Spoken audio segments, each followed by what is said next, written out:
Hello అండి, అందరూ బాగున్నారు కదా? ఎప్పుడు చేసుకున్నయే చేసుకోకుండానండి ఈరోజు వెరైటీగా నిమ్మకాయ పచ్చడి కలిపేది చూపిస్తానండి.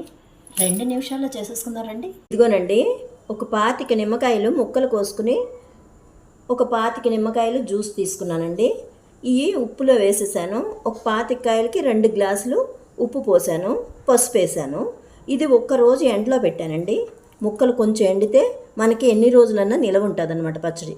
మరి తర్వాత ఇంగ్రీడియంట్స్ ఏం కావాలంటే మెంతులు వేయించుకొని మిక్సీ గిన్నెలో వేసుకున్నా, కారము, వెల్లుల్లిపాయలు, ఇంగు పొడి. ఈ ఊటలో ఏం వేసానంటే చూపిస్తాను అండి. ఈ ఊటలో వచ్చి కాకరకాయ ముక్కలు,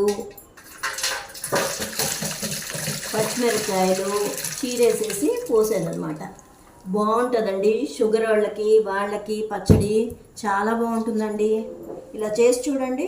ఇదిగో కాకరకాయ ముక్కలు చూడండి. ఇదిగోనండి, కాకరకాయ ముక్కలు, పచ్చిమిరపకాయలు చీరేసేసి దాంట్లో ఆ ఊటలో వేసేసాను అనమాట. ఆ ఊట కూడా ఒకరోజు ఎండలో పెట్టాను.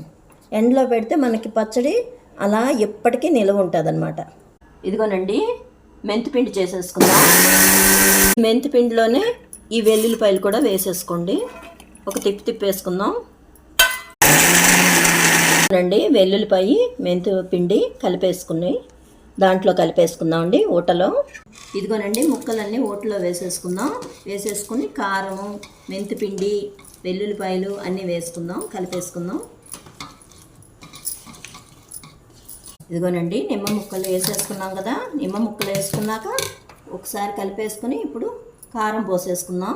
కారం 2 గ్లాసులు, ఉప్పు 2 గ్లాసులు వేసాం కదండి. కారం కూడా 2 గ్లాసులు వేయాలి.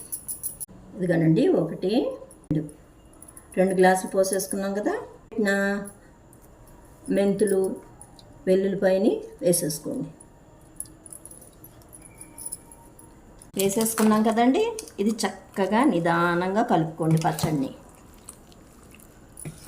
చూసారండి, గుమాయించేస్తుంది వాసన.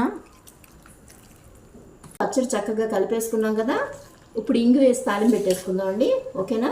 ఇదిగోనండి, కొంచెం నూనె పోసుకొని మిగతాది ఇంగు పొడి వేసుకుని ఈ ఇంగు పొడి నూనెని దాంట్లో కలిపేసుకుంటామేనండి. ఇదిగోనండి, ఈ ఇంగు పొడిని ఇలా పోసేసుకోండి. కలిపేసుకుని జాడీకి ఎత్తేసుకోండి. ఇదిగోనండి, జాడీలోకి తీసేసుకుందాం. అన్నట్టు నా ఛానల్ సబ్స్క్రైబ్ చేయండి, షేర్ చేయండి, లైక్ చేయండి. ఓకేనా? ఇదిగోనండి, జాడీలోకి తీసేసుకుని వాసన కట్టేసుకోండి. ఇది ఎప్పటికీ పాడవదండి.